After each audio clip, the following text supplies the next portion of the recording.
presentar en este momento mi visión de que en el año de gestión de Ángel Hernández, la educación dominicana ha ido en reversa. Y este fin de semana el doctor Ángel Hernández estuvo en un programa de radio en el que yo había estado anteriormente hace unas semanas. Y en este programa, en esta entrevista, Ángel Hernández evidenció precisamente todas las denuncias que nosotros llevamos ya más de 10 meses expresando en los medios de comunicación. Quedó evidenciado. Y yo quisiera analizar algunos de los aspectos de esa entrevista que tuvo el sábado pasado el ministro Ángel Hernández, en la cual primero, fíjense lo que sostiene el ministro de Educación de la República Dominicana. Y luego lo van a escuchar de él en el resto del programa. Él dice que en un país donde duden de sus académicos y de sus PhDs, hay que cerrarlo. Fíjense cuál es la mentalidad de nuestro ministro de Educación. Nuestro ministro de Educación entiende que el pueblo dominicano no debe ser crítico y que debe ser sumiso de sus académicos y de sus PhDs, de sus doctores en educación u otras áreas. Y en tal sentido, yo quisiera aconsejarle a todo el cuerpo académico y a todos los docentes de la República Dominicana y a todo el pueblo dominicano y al mismo doctor Ángel Hernández que lean este libro. Este libro es del doctor Paul Johnson y se titula Intelectuales. En este libro se desmonta las características éticas y morales de algunas de las figuras y PhDs más famosas de la historia, incluyendo al padre de la educación, Rousseau. El punto es que el que una persona sea un académico o tenga un PhD no es garantía de que tenga las credenciales de orden ético y moral, ya que muchas investigaciones y estudios han desmitificado la figura de grandes pensadores, considerados en tantos aspectos como consejeros de la humanidad, por el hecho de que lograron preeminencia. Pero esto lo hicieron por medio del egoísmo y la mentira, el abuso de los débiles o incluso la perversión sexual. O sea, el hecho de que el ministro le diga a este país que el país debe creer ciegamente en sus académicos y PhDs nos dice claramente cuál es la mentalidad del ministro de Educación, Ángel Hernández. A él parece que se le ha olvidado que nosotros... No es que uno crea o no crea en nuestros académicos y nuestros PhD. Es que si nuestros académicos y nuestros PhD no son, no aceptan la crítica, ¿verdad? Si no son críticos, su título no está validado, porque precisamente su titulación ellos lo han llegado a través de ¿qué? Es de la crítica, porque si no hay la confrontación de las ideas, no hay avance. Entonces, yo me está seguro que los PhD y los académicos de este país están de acuerdo con las críticas, incluso a cualquier trabajo que presenten, porque eso le ayuda a ellos hasta mejorarlo. O sea, por esa es la actitud del ministro. Esa no es la actitud del ministro. Esa sería la actitud crítica de un real académico. Ahora, claro, les reitero, el pensamiento crítico es una de las 7 competencias fundamentales del currículo dominicano. Decirle a este país, o sea, si usted dice que a los niños hay que enseñarles a través del enfoque de competencias el pensamiento crítico y analítico, ¿cómo se destapa el ministro diciéndole al país que hay que cerrarlo si no se cree en sus académicos y PhDs simplemente porque tienen un título? Yo les insisto, pueblo dominicano, compren este libro. Sartre, Tolstoy, Rousseau, Marx. Señores, figuras que son referentes de la humanidad, pero en términos éticos y morales fueron terribles seres humanos y perversos. Entonces, el hecho de que una persona sea un académico o tenga un PhD no es garantía alguna, ni siquiera, como dice usted, de que tenga la capacidad para hacer correctamente el trabajo. En ese mismo sentido, un gran educador del mundo, que también era un PhD, decía que él creía muchísimo más en lo que la gente hace y muchísimo menos en lo que dice. Y hasta ahora, lo que el ministro de Educación ha hecho contradice todo lo que dice. Entonces, Yo quisiera analizar algunos de esos aspectos de la entrevista. Pero el mismo currículo que hay actualmente, si no fuera por medio del pensamiento crítico, lo hubiésemos cambiado el anterior hacia este. No hubiésemos quedado en el mismo que teníamos. Mire, o sea, es que la crítica es parte de la investigación y del avance científico. Negar la crítica es negar la misma acción científica, porque eso es lo que la investigación científica no lo entiende así. El ministro de Educación entiende que hay que creer en lo que dice y en lo que él hace ciegamente y ser sumiso. Y eso no es educar. Eso ni siquiera coincide con el diseño curricular que te dice que a los niños hay que enseñarles siempre el pensamiento crítico. Y el pensamiento crítico no es criticar y no es dudar. El pensamiento crítico se sostiene en un concepto que se llama el escepticismo racional. O sea, usted debe ser escéptico racionalmente. Claro. Y en este caso, lamentablemente, el ministro de la República Dominicana de Educación entiende que no, que hay que creer lo que él diga y si no, el país hay que cerrarlo. Pero vamos a escuchar, esta es una sección que yo he denominado las mentiras y los delirios del ministro Ángel Hernández. Porque para mí, hasta ahora, el ministro no ha respondido a la verdad en la mayor parte de sus acciones. Y en mi opinión, realmente adolece de ciertos delirios, que es lo que lo lleva a actuar como lo hace. Escuchemos. Queremos comenzar haciendo un breve esbozo del momento en que se vive ahora mismo el Ministerio de Educación, cuáles son las prioridades, los temas que ustedes como ministerio están priorizando ahora mismo. Bueno, desde el principio, desde que llegamos al Ministerio de Educación, nosotros solamente hemos tenido una sola prioridad, que es garantizar que los niños aprendan. Y en torno a esa idea se ha articulado todo el proceso que se ha seguido en el Ministerio de Educación, muy especialmente todo lo que tiene que ver con el fortalecimiento del aprendizaje de los niños en los primeros 4 grados de primaria. Y hasta ahora estamos contando resultados. Bueno, yo creo que el ministro ahí es donde entra en el tema de los delirios. El ministro dice que ellos se han concentrado en el primer ciclo de primaria, pero parece que él ha olvidado que en su año de gestión los niños del primer ciclo de primaria ni siquiera han tenido libros de texto. Inclusive, yo les recuerdo que al día de hoy, el único libro de texto que un niño de primero de primaria puede descargar es digital, porque el ministro ni siquiera mandó a imprimir estos libros localmente, sino que ilegalmente se los asignó al PNUD y eso se está haciendo en Centroamérica, que los libros ni siquiera han llegado a este país. También el ministro lo que ha hecho en el primer ciclo de primaria ha sido simplemente contratar también ilegalmente a UNICEF para hacer un programa que se llama Aprendizaje con Base, el cual no se basa en ningún tipo de investigación científica, ni está basado en ningún tipo de estudio que justifique que las secuencias didácticas sean la solución al tema de la lectoescritura y el aprendizaje de matemáticas. Dándole folletos a los niños o guías a los docentes, circunscribiéndolos a una secuencia didáctica, no hay ninguna evidencia de que esto haya tenido ningún éxito. O sea que el ministro dice que se ha mostrado evidencia de éxito, pero los niños ni siquiera tienen libros de texto en primero de primaria. O sea que realmente entiendo que eso es un delirio. Queramos comenzar. Sigamos con la siguiente declaración del ministro. De hecho, dicho sea de paso, pues para fortalecer esa iniciativa, se desarrolló un nuevo currículum que fue experimentado el año pasado y ya está formalmente aprobado. También un nuevo sistema de evaluación de los aprendizajes que hace énfasis en el tema cualitativo, desde el punto de vista de que se establecen indicadores para medir el éxito de los niños en las escuelas desde el 2º grado de primaria. Bueno, también otro delirio del ministro es lo de un nuevo currículo. Él dice que se estableció un nuevo currículo y que ese nuevo currículo fue experimentado. Y eso es totalmente falso. Aquí en ningún momento se puso a prueba en las escuelas públicas con materiales adecuados al nuevo currículo la ejecución del mismo. Aquí se readecuó el currículo en términos conceptuales, pero él está hablando de que ahora se introdujeron supuestamente indicadores de logros. Pero señores, los indicadores de logros tienen 10 años en el sistema. Eso no es nada nuevo.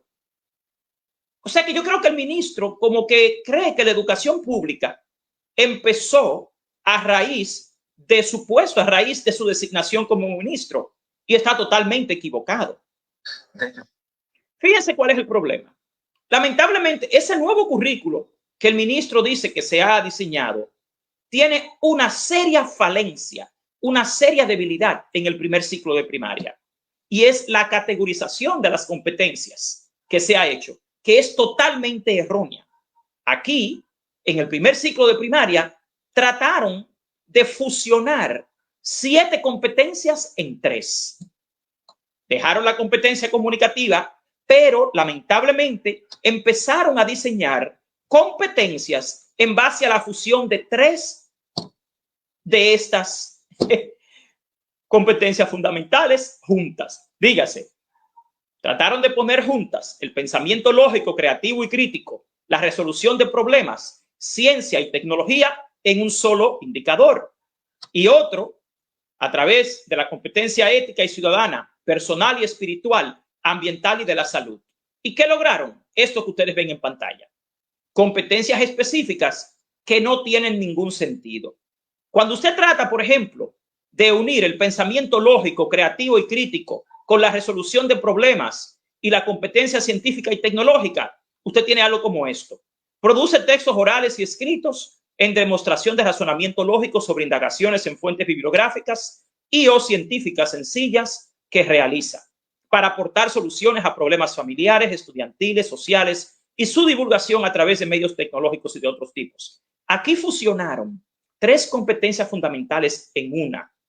Y a partir de ella, entonces, están tratando de identificar indicadores de logros basados en estas nuevas competencias. Pero eso ni a nivel semántico tiene sentido.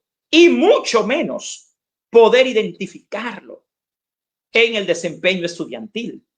Algo peor, cuando el ministro habla de los indicadores de logros, que quisiera que lo escucharan para decirles algo más. Perdón, ¿para qué? Volví y repítale a los amigos que están con nosotros. ¿Para qué nivel y de cuál ciclo se refiere esa parte que usted está tratando? Ese es el libro de lengua española de 2º grado de primaria. Algo peor, óigame bien, ellos fusionaron la competencia ética y ciudadana, personal y espiritual, ambiental y de la salud en una sola. Y ahora hay un indicador, una competencia específica, quiero decir que te dice, en 2º grado de primaria, utiliza textos variados para conocer y cuestionar las prácticas sociales de ciudadanía. Óigame esto. Utiliza textos, una persona que no sabe todavía leer y escribir. Exactamente.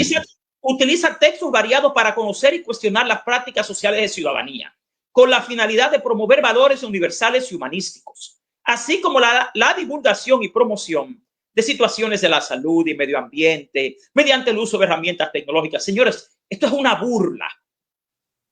Esta gente lo que ha cometido es un crimen con los libros de texto en este país. Y esa readecuación curricular nunca fue consensuada con otro sector que no sea el del Ministerio de Educación, porque esto no tiene sentido.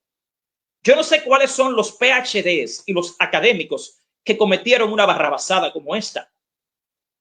Entonces, que no nos diga a nosotros que confiemos en los académicos y PhDs si han hecho un disparate tan grande como este, por favor. Vamos a escuchar esto. De manera que esa prioridad no ha cambiado. Y en torno a ella hemos fortalecido los programas de formación docente. En torno a ella hemos fortalecido todos los programas que tienen que ver con equipamiento de los centros educativos. Y obvio, también todo lo concerniente a que el director de centro suma mayor responsabilidad en la dirección de las escuelas. Bueno, el ministro dice que ellos han fortalecido los programas de formación docente, pero lamentablemente yo siempre he dicho que los programas del INAFOCAM, que es el llamado a la formación docente, no se basan en un diagnóstico de necesidades formativas de los docentes, sino en propuestas aisladas de universidades e instituciones que son revisadas y aprobadas. Entonces, ni las universidades ni las instituciones que han traído estas propuestas han hecho investigación, sino que hacen propuestas generales. Entonces, hablar de que se ha invertido en la formación docente también es otra barrabasada. Porque fíjese algo, si usted analiza que al día de hoy el INAFOCAM ni siquiera ha ejecutado el 60% de su presupuesto, faltando ya 2 meses para terminar el año, no es cierto que se ha hecho una inversión adecuada en la formación docente. Por no hablar de la calidad. Ojo, Porque si vamos a hablar de la calidad de la formación, si la formación no se basa en un diagnóstico, nunca será adecuada a las necesidades del docente. De hecho, los estándares para la mejora de la formación docente continua de la República Dominicana, que son estándares desarrollados por el mismo INAFOCAN, así lo sostienen, pero no los respetan ni los ejecutan. Vamos a ver qué más dice el ministro.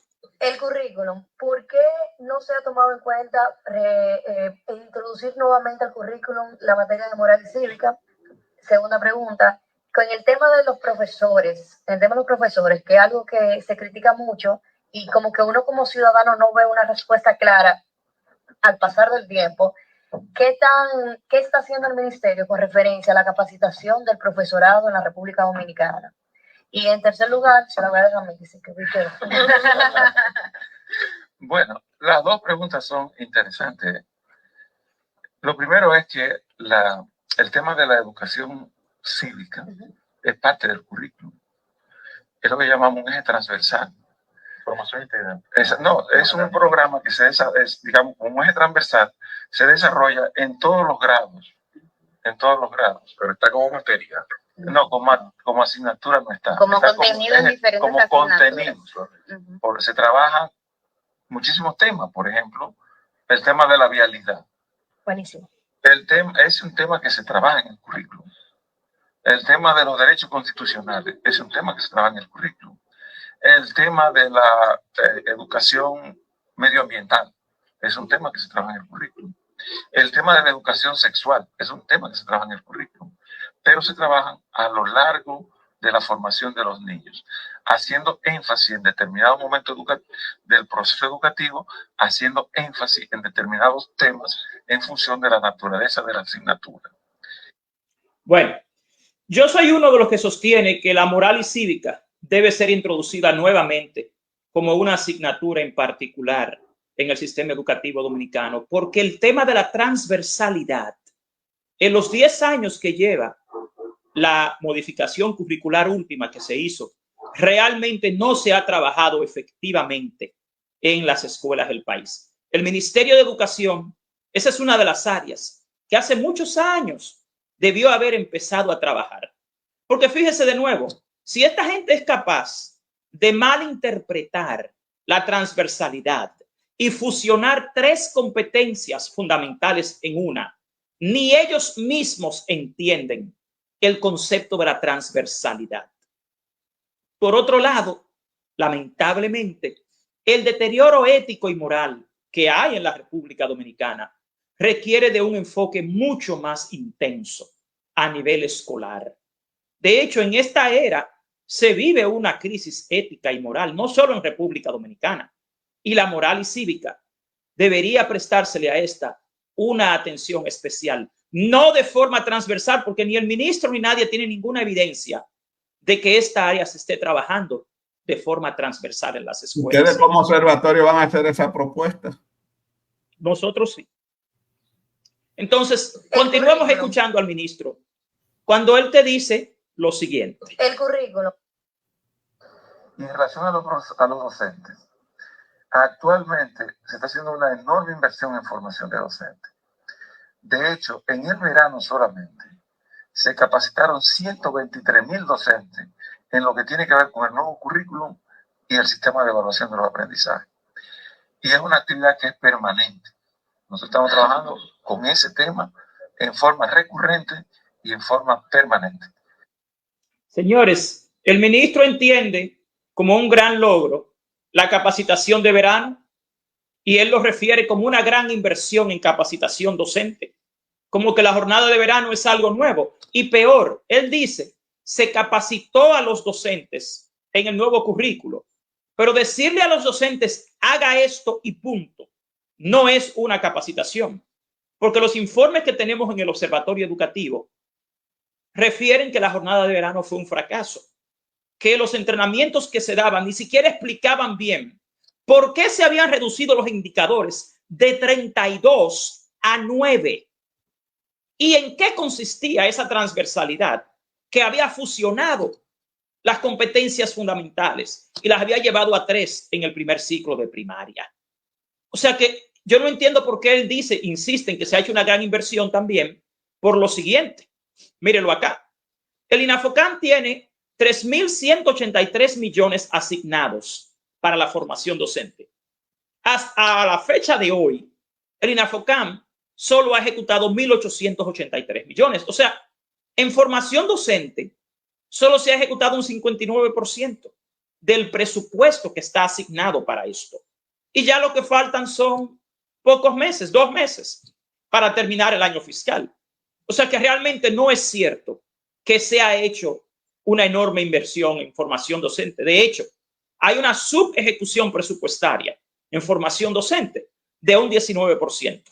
Pero el ministro puede ir a los medios de comunicación y decir cualquier tipo de mentira. Y que quien no es especialista en educación o no está documentado se la va a creer. Pero lamentablemente el ministro no debería estar diciéndoles cosas falsas a la sociedad. Porque entonces ahí uno tiene que dudar de sus académicos y sus PhDs. Porque ahí hay un tema ético y moral. Vamos a ver qué más dice el ministro. Dicho sea de paso, durante el año pasado nosotros formamos 24.000 docentes que fueron nombrados de recién nombramiento y están obligados a hacer un curso de inducción, hacer la inducción, y utilizamos 18 universidades. Es el programa más grande que se ha hecho en el país y probable en América Latina en materia de formación de docentes para incorporarlo al trabajo. Bueno, el ministro se atreve, mire, hay que ser bastante delirante para atreverse a referir el Programa Nacional de Inducción como algo muy grande. Porque quizás el programa que se hizo de inducción fue grande en tamaño y fue grande en gasto, pero fue una violación garrafal al sistema de carrera docente de la República Dominicana. Y yo no sé cómo se atreve el ministro a referir el Programa Nacional de Inducción como algo grandioso cuando fue simplemente un diplomado online que violó el sistema de carrera docente porque no se basó en la formación docente individualizada, que es lo que manda el sistema de carrera docente y los estándares profesionales y del desempeño para la certificación y desarrollo de la carrera docente. ¿Usted no estuvo de acuerdo con los módulos que se le presentaron a los nuevos docentes en su formación? Don Julio, fíjese dónde está el gran error del Programa Nacional de Inducción. Lo que te dice el sistema de carrera docente, lo que te manda y los estándares en los cuales se basa, es que los docentes deben ser sujetos de una evaluación diagnóstica. O sea, el docente, ¿qué es la inducción? La inducción es el proceso de un año mediante el cual la escuela y el Ministerio de Educación evalúan el desempeño de un nuevo docente en el centro educativo. Cómo se maneja, cómo enseña en términos de conocimientos, de enseñanza, en términos éticos y morales. Porque usted puede ser un gran matemático y ser un abusador de menores. Entonces, ¿cuál es el tema aquí? Si no hubo, la inducción no se basó en un diagnóstico, para empezar, de los docentes. La inducción no se basó en el contexto laboral del docente, que es vital e indispensable. La inducción lo que te dio fue 5 módulos generales de cosas que le son útiles a cualquier docente. Pero eso no es el fin de la inducción, que es lo que aquí no han entendido. No han leído el sistema de carrera docente de la República Dominicana o no lo han respetado, porque el propósito de la inducción no es ese. Por eso se basa en lo que se conoce como el desarrollo profesional individualizado. Los tutores, el director del centro, la coordinadora o el coordinador pedagógico observan el desempeño del docente y si es entonces necesario, se le asigna formación docente individualizada a sus necesidades. El ministro lo hizo al revés. Él cogió a 18 universidades con un presupuesto de 914 millones de pesos y puso a los docentes nuevos a coger 5 módulos online bajo condiciones en gran parte de ellas inhumanas, acabando de terminar su trabajo, corriendo a tomar clases online, haciéndolo los fines de semana también. Señores, en términos de contenido, la inducción fue un fracaso. En términos institucionales, la inducción violó el sistema de carrera docente, no respetan las leyes ni las normas. Y en términos de desarrollo profesional, la formación generalizada no resuelve nada de las necesidades de un centro educativo y de un docente, que es también uno de los propósitos de la inducción. Tampoco te garantiza que ese docente sea la persona calificada para ejercer el puesto, porque la evaluación que se hizo de la inducción fue simplemente la evaluación del dominio de los contenidos de esos módulos que se le dieron online. O sea que eso fue el fracaso quizás más grande del año de gestión que lleva el ministro Ángel Hernández. No en mi opinión, sino según los criterios del sistema de carrera docente de la República Dominicana. Vamos a ver qué más dice el ministro. ¿Usted no cree que los maestros, sí, con esos módulos que recibieron, algunos les sirvieron para fortalecer algunas debilidades que tenían en su formación? Don Julio, cualquier formación que recibe un docente le sirve para fortalecer su formación, pero les reitero, ese no es el propósito de la inducción. Es que parece que no han entendido. Ese es quizás el razonamiento que utilizaron ellos. ¿Por qué? Por su falta de dominio, a pesar de ser grandes académicos y tener PhDs, y por su falta de humildad intelectual, porque tampoco se dieron quizás el tiempo para...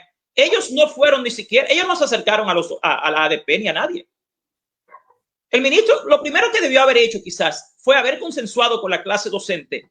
Mira, ya ha pasado mucho tiempo desde que los profesores tomaron el concurso. ¿Cómo creen ustedes que podemos hacer la inducción? Pero él no lo hizo porque el ministro está enfocado únicamente en las universidades. Y el ministro tiene el delirio de que las universidades pueden resolverlo todo en el mundo escolar. Y ese es otro mayúsculo disparate, porque las universidades no son especialistas en educación escolar, sino en educación superior. Pero le insisto, el fin de la inducción no es la capacitación general, es todo lo contrario.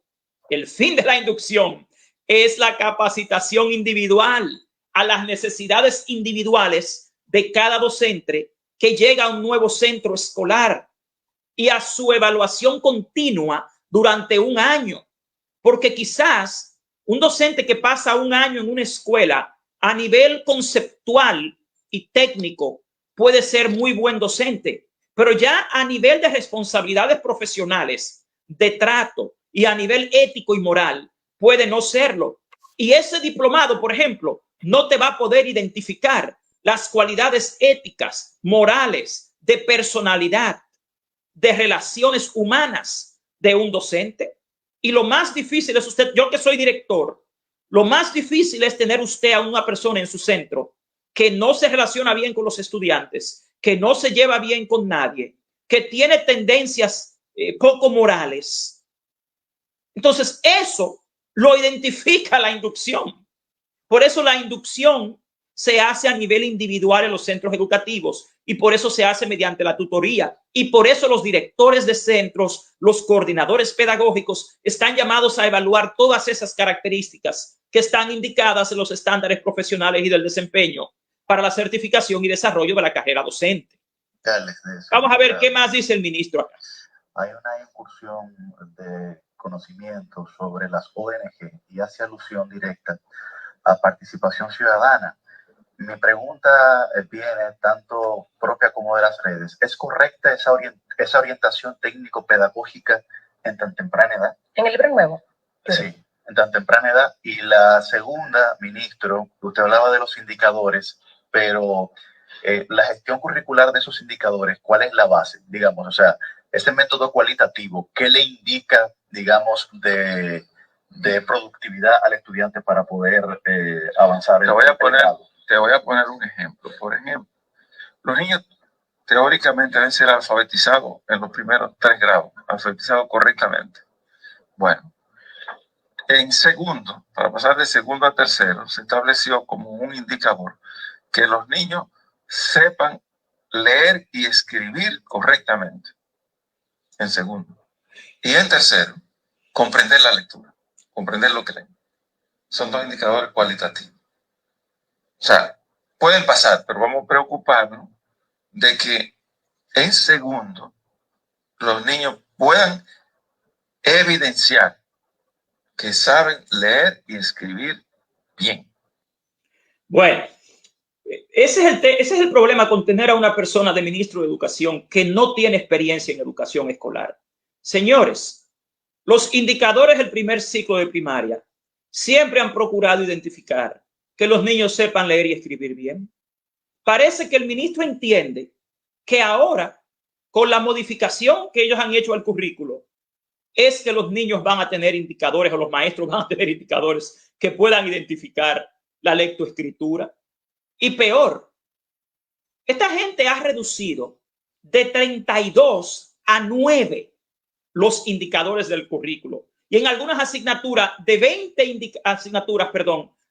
indicadores a 9. O sea, con una menor cantidad de indicadores, hay menos probabilidad de identificar cualitativamente el aprendizaje de la lectoescritura y de la comprensión lectora. O sea, ellos parece que no se han dado cuenta de qué es lo que han hecho con la readecuación curricular en este sentido. Porque aquí lo que se ha hecho es una reducción de indicadores. O sea que las probabilidades de que un maestro pueda identificar las variedades de estilos de aprendizaje y de perfiles cognitivos son menores. Porque ahora en la readecuación curricular solo se tienen 9 indicadores. Antes se tenían 32 y hasta 20, que los maestros se quejaban de que eran muchos. Pero si vamos a hablar de calidad, con 9 indicadores, usted tiene menos probabilidades de identificar cualidades de aprendizaje. Y parece que el ministro entiende que ahora es que hay indicadores en las escuelas públicas. Mire, Juan, profesor, nosotros el miércoles pasado entrevistamos en Hablan los Educadores a Elvira Blanco, que es la directora general de educación primaria del primer ciclo. Yo le hice la siguiente pregunta. Supóngase que yo soy un estudiante que acabo de terminar el primer ciclo de primaria, o sea, que haya pasado a cuarto. ¿Cuáles deben de ser mis competencias? Me dijo, bueno, que usted sepa leer y escribir correctamente y que domine las operaciones fundamentales. O sea, yo me puse en el lugar de que yo era un estudiante que acababa de terminar ese primer ciclo de primaria. Y ella dijo, esas deben de ser las competencias que usted debe de tener para terminar ese primer ciclo. Mire, don Julio, parece que lamentablemente las autoridades del Ministerio de Educación se han olvidado de la naturaleza del aprendizaje en el ser humano. Y me preocupa porque exhiben un nivel de incompetencia en términos escolares que llaman mucho a la atención. Lo primero, ¿qué son los indicadores? A través de la evaluación continua que hace el maestro, se identifican características y progresos en el aprendizaje. Pero eso no es ninguna garantía de que el niño va a leer y escribir y que va a aprender. En mi opinión técnica, en las condiciones en que operan las escuelas públicas dominicanas, no hay muchas probabilidades de lograr las expectativas de aprendizaje que tiene el currículo, porque los niños no tienen ni buena alimentación, ni medios y recursos para el aprendizaje, ni una infraestructura adecuada en la escuela, ni un ambiente áulico adecuado. Tampoco a los docentes se le está dando la formación continua que necesitan. Tampoco hay las políticas socioeducativas que puedan ayudar a la familia y a la comunidad a darle apoyo al niño en el aprendizaje. El aprendizaje es multifactorial y ecosistémico.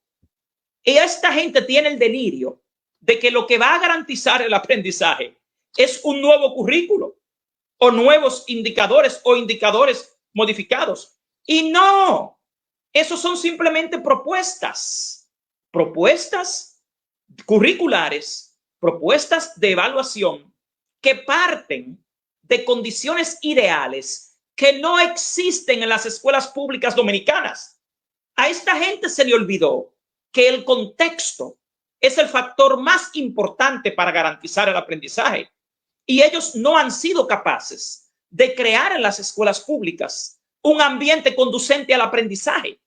Entonces, yo no sé de dónde le sale el delirio de que con una readecuación curricular o con un nuevo sistema de evaluación, los niños van a aprender a leer y escribir más efectivamente.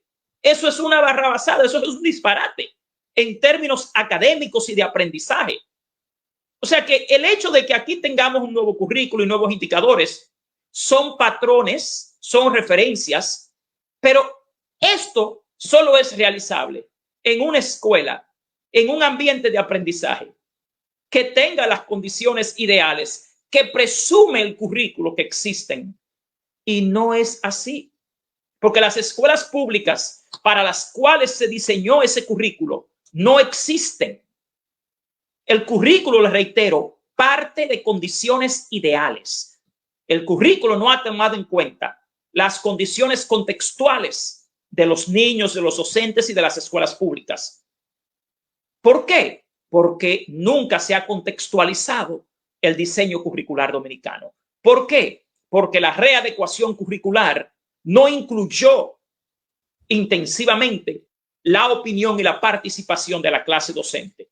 Y tampoco tuvieron la humildad intelectual para consultar a múltiples sectores. Continuemos escuchando. Segundo grado, hay una incursión de conocimiento sobre... Yo quisiera hacer un comentario. Fíjense acá en pantalla, esta periodista en este programa cometió un error y se atrevió a decir o a alegar que las declaraciones que yo he dado en los medios de comunicación con relación al tema de los libros y al problema que hemos tenido con la serie Libro Abierto era supuestamente porque yo trabajaba para los editoriales. Y yo quisiera que ustedes escuchen esto. Hay un tema que no podemos dejar de tocar y es el tema del libro abierto, que ha tenido muchísimos ataques desde diferentes frentes. De hecho, hace un par de semanas, ahí a 2 asientos de donde usted está ubicado el día de hoy, estuvo sentado el presidente del Observatorio Educativo de la ADP, Juan Valdés, que acabó con el libro abierto en sus términos, claro. Mi pregunta es, ¿este observatorio educativo hizo llegar algún documento oficial, digamos, desde el principio, intervino? ¿Y cuál es la posición actual del ministerio luego de, digamos, de estas observaciones que se han hecho desde diferentes organizaciones? No, de diferentes organizaciones no. Yo ahorita te dije que no te iba a responder, pero sí te voy a responder. De diversas organizaciones no. Pero... Se lo agradezco. Fundamentalmente las críticas vienen de 2 instituciones, Casa Duarte y Actualidad Educativa. Casa Duarte es una editora de sí, perdón, pero ¿se me deja terminar? Sí, claro. Gracias. De 2 instituciones, que son las que he hecho las observaciones. Obvio, y te voy a decir por qué. El Ministerio de Educación venía comprando libros de texto. Y compraba libros de texto en grandes volúmenes. La última operación del Ministerio de Educación, si sumamos todo lo que estaba previsto comprar, eso era una cifra para mí un poco grande. Y yo creo que aprendí a manejar dinero desde hace mucho tiempo. Pero era una cifra cercana a 6.000 millones de pesos. Cuando yo llegué al Ministerio de Educación, se habían comprado libros y se tenían pautadas 2 operaciones más de complementarias. Una para complementar libros digitales por un valor de cerca de 800 millones y otra de 1.800 millones para los libros de secundaria, también digitales. Esas 2 operaciones no se hicieron. Se hizo solamente en el año 21, el 2021, se compraron, y una parte en el 22, se compraron libros por un monto cercano a los 3.000 millones de pesos. Bueno, para las compañías que venden libros, y cualquier compañía que venda tiene el derecho de hacerlo, la idea era que este año también iba a ocurrir lo mismo. Pero ocurre que a mí se me prendió un bombillo y pensé que era mejor que el ministerio hiciera sus libros. E hicimos los libros. Se hicieron 195 libros de texto, de los cuales ya se publicaron 72. De esos 72, se hizo un informe de 2 libros, diciendo que tenían errores, como en verdad lo tenían.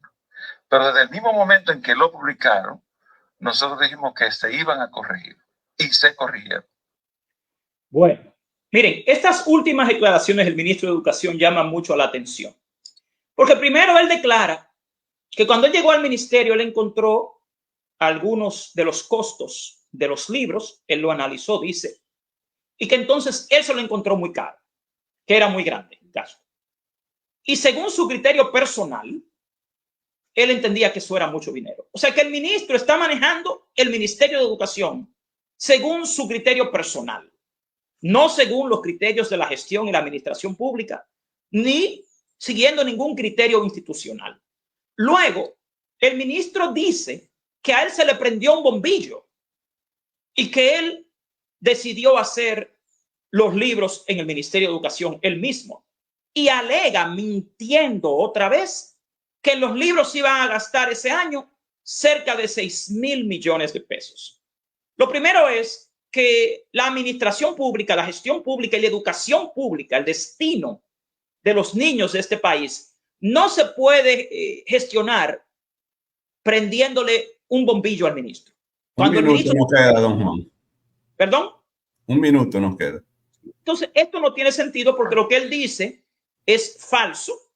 Aquí no se gastó 6.000 millones de pesos en el pasado, en ningún momento de la historia. El gasto más alto en libros de texto que se ha hecho en la historia se hizo en 2021 y fue de 2.133 millones de pesos.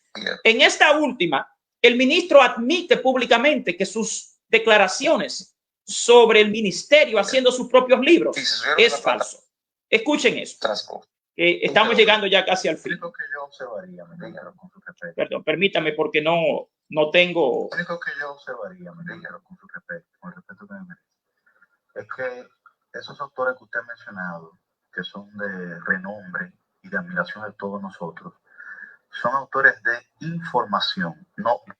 Este no es el video porque son muchos, pero en una de las intervenciones del ministro, él admite que el ministerio no ha hecho ningún libro, que el libro los han hecho las universidades, los libros han hecho las universidades. Entonces el ministro le dijo a este país que ellos iban a hacer sus propios libros y el ministerio al día de hoy no ha hecho un solo libro de texto. Los libros acá los ha imprimido Editora Corripio, que es una empresa privada, y el PNUD de manera ilegal en Centroamérica. Y los libros acá los ha hecho un grupo de universidades e instituciones. O sea, que todo lo que ha girado alrededor de los libros de texto ha sido falso. Ni ha hecho el ministerio un solo libro de texto y tampoco el ministerio ha sido capaz de hacerlos bien porque no ha sido ni siquiera el autor, sino que ha comprado la autoría. Finalmente, yo les insisto en que el pueblo dominicano tiene el derecho a cuestionar y tiene derecho al pensamiento crítico y el ministro no debería pedirle a este país que simplemente sea sumiso y que obedezca y haga las cosas como él entiende, porque en su gestión realmente ha fracasado.